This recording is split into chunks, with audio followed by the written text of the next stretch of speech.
Hello Capricorn, welcome to Gurumaa Hindi tarot. और ये reading है इस बारे में कि सितंबर के मंथ में आपके एक्स का हाल आखिर है क्या। इस रीडिंग में मैं देखने की कोशिश करूँगी कि आपका एक्स क्या फील कर रहा है। क्या वो अभी भी आपके बारे में सोचते हैं या फिर मूव ऑन कर चुके हैं। क्या कोई थर्ड पार्टी है या फिर वो सिंगल है। और भी जो मैसेजेस हो सकते हैं मैं वो सारे रीड करने की कोशिश करूँगी इस रीडिंग में। तो चलिए आगे बढ़ते हैं और देखते हैं आपके लिए क्या मैसेजेस है Capricorn. Messages for Capricorn.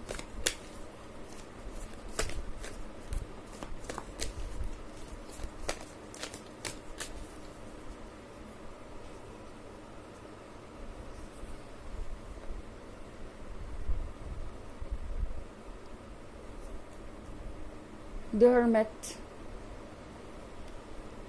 the Emperor, the Lovers, Queen of Wands, Nine of Swords and Six of Pentacles. Okay, तो हमारे पास है द हर्मिट के साथ आपका जो एक्स है वो फ़िलहाल एक ऐसे फेज़ में नज़र आ रहा है जहाँ पे वो काफ़ी अकेला महसूस कर रहे हैं और अकेला रहना ही प्रेफर कर रहे हैं। ये वक्त इस पर्सन को अपने लिए चाहिए। ये वक्त इस पर्सन को मदद कर रहा है ये रिफ्लेक्ट करने में कि वो दरअसल अपने जीवन में आगे चाहते क्या है। तो ये पर्सन मूव ऑन तो नहीं कर रहा और ऐसा लग रहा है कि अभी भी आपसे ये बहुत हद तक कनेक्टेड है। जो भी हुआ आप दोनों के बीच, जो भी ब्रेकअप का कारण रहा हो, उससे ये पर्सन अभी तक उबर नहीं पाया और अभी तक इस हर्मिट के मोड में है। तो मतलब फीलिंग्स अभी भी बाकी है। इस पर्सन को लगता है कि अगर वो ये द एम्परर बन के बैठे रहेंगे, मतलब ज़िद को ठान के बैठे रहेंगे, ज़िद करके बैठे रहेंगे कि हाँ मुझे अपनी फीलिंग्स को निकालना ही है जो भी मेरे मन में है कैप्रिकॉर्न के लिए, और अपने ईगो को बार बार इम्पोर्टेंस देते रहेंगे तो वो ज़रूर इस सिचुएशन से बाहर आ जाएंगे। इस पर्सन को लगता है कि ये एक तरीका हो सकता है आपको भूलने का। तो द हर्मिट के साथ ये पर्सन पुरानी बातों को इग्नोर करके और कोशिश कर रहा है कि किसी तरीके से आगे बढ़ जाए। बट सच ये है कि इस पर्सन के लिए ये सब करना बहुत मुश्किल हो रहा है क्योंकि हमारे पास है कार्ड द लवर्स का। द लवर्स के कार्ड के साथ आप दोनों के बीच का जो कनेक्शन है वो बहुत डीप है, बहुत स्ट्रॉन्ग है और बहुत ज़्यादा कह सकते हैं कि इंटेंस भी है।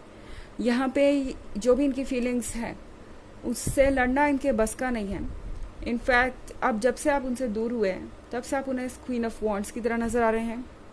उन्हें लगता है जैसे आप ज़्यादा कॉन्फिडेंट हैं, ज़्यादा खुद पे भरोसा करते हैं और हर हाल में उनसे बेहतर है। उन्हें लग रहा है जैसे कि इस सेपरेशन का असर, इस ब्रेकअप का असर उन पे ज़्यादा हुआ है एंड हुआ भी है, इसमें कोई दो राय नहीं है। ये पर्सन अभी तक हर्मिट मोड में ही घूम रहा है। ये अकेलापन इन्हें बहुत परेशान कर रहा है।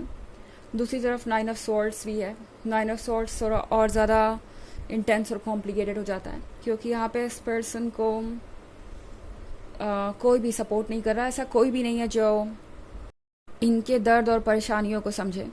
ऐसा कोई भी नहीं है जिससे ये अपनी मन की बात कर सके और इसीलिए ये पर्सन और ज़्यादा अकेला महसूस कर रहा है। नाइन ऑफ सॉर्ड्स वैसे रिग्रेट के भी बारे में होता है। तो इस पर्सन को ये भी लग रहा है कि जो भी इन्होंने किया वो ठीक नहीं था।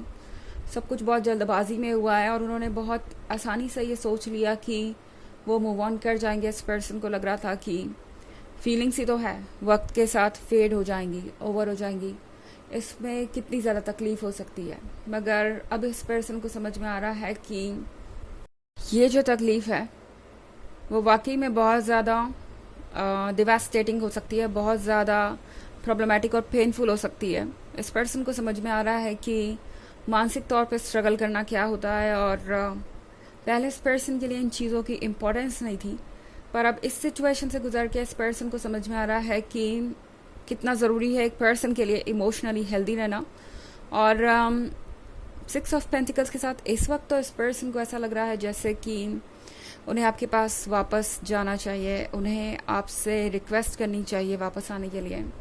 एक तरीके से इस पर्सन को लग रहा है जैसे उन्हें कुछ आपसे मांगना चाहिए और मांगने की ज़रूरत है, चाहे वो प्यार हो या अटेंशन।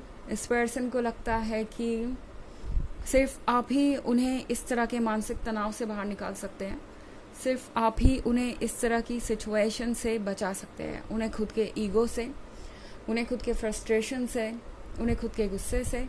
मगर फ़िलहाल यहाँ पे जो भी हो रहा है वो इन्हें समझ नहीं आ रहा। इनका ईगो इन्हें आप तक आने नहीं देता। दूसरी तरफ इनका हार्ट इनसे कह रहा है कि यहाँ से सिर्फ एक ही रास्ता है बाहर का, वो ये कि वो आपसे आके अपनी फीलिंग्स को कन्फेस करें। तो बहुत कुछ चल रहा है यहाँ पे और इस पर्सन को कुछ वक्त लगेगा इससे पहले कि वो आपको अप्रोच करे और इससे पहले कि वो क्लियरली समझ पाए कि उन्हें करना क्या है।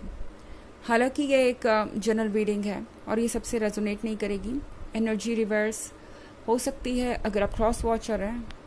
इसके अलावा अगर आप पिछले वीक की रीडिंग या ईयरली रीडिंग देखना चाहें 2023 के फर्स्ट क्वार्टर, सेकेंड क्वार्टर और थर्ड क्वार्टर की, तो उसका लिंक आपको डिस्क्रिप्शन बॉक्स में मिल जाएगा हमेशा की तरह। चलिए आगे बढ़ते हैं और देखते हैं और क्या मैसेजेस हैं आपके लिए।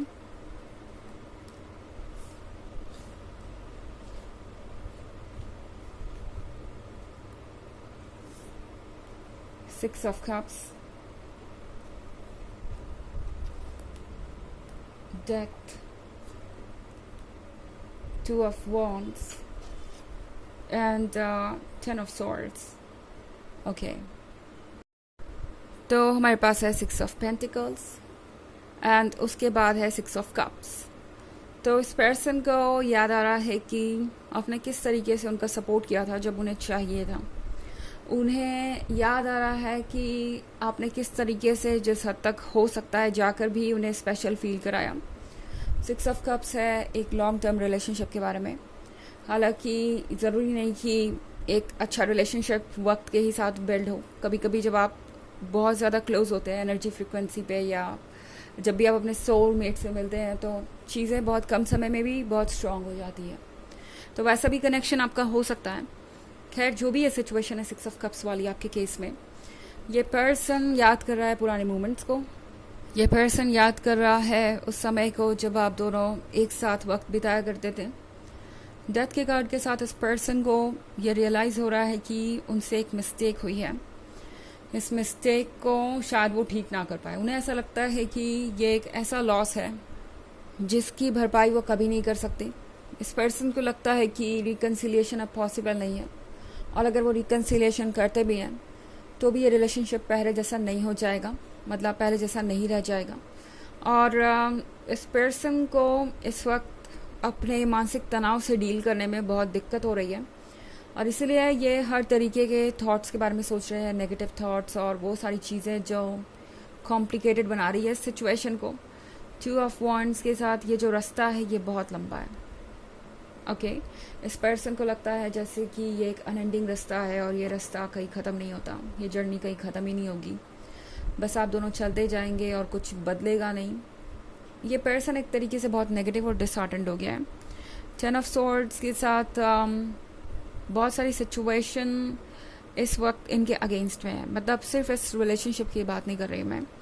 ये पर्सन इस वक्त सब तरफ से घिरा हुआ सा महसूस कर रहा है। लाइक उनके करियर में कुछ ग्रोथ नहीं हो रही है, उनके लाइफ में कुछ भी ठीक नहीं चल रहा, फैमिली में इश्यूज हो सकते हैं। तो टेन ऑफ स्वॉर्ड्स के साथ इस पर्सन को लग रहा है जैसे इन सारी चीज़ों ने मिल के उन्हें बिल्कुल हेल्पलेस कर दिया है। इस वक्त ये पर्सन काफ़ी ज़्यादा परेशानियों से गुजर रहा है। ओके, चलिए देखते हैं कि आपके लिए ऑरेकल मैसेज क्या है Capricorn.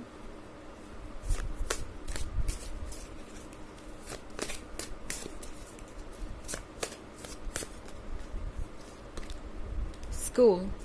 The answer that you are seeking involves going to school. तो ये कार्ड लिटरल स्कूल की बात नहीं कर रहा, ये कार्ड कर रहा है उस फेज़ की बात जब हम सीख रहे होते हैं, मैच्योर हो रहे होते हैं और एडवांस होते जाते हैं एक स्टेज के बाद दूसरे स्टेज पे। तो टैरो आपसे कह रहा है कि जो आंसर आप इस वक्त खोज रहे हैं वो शायद आपके पास्ट में ही छुपा हुआ है। जो भी चीज़ आपको परेशान कर रही है उसका जवाब आपके एक्सपीरियंसेस में ही छुपा हुआ है। जो भी चीज़ आपने सीखी है और पास्ट में एक्सपीरियंस की है वहाँ से आपको बहुत कुछ पता चलेगा। ओके, तो अपने पास्ट में देखिए। तो ये है रीडिंग इस बारे में कि आपके एक्स का क्या हाल है सितंबर के मंथ में। आई होप आपको अच्छी लगी होगी। Thanks for watching. Till next video, bye.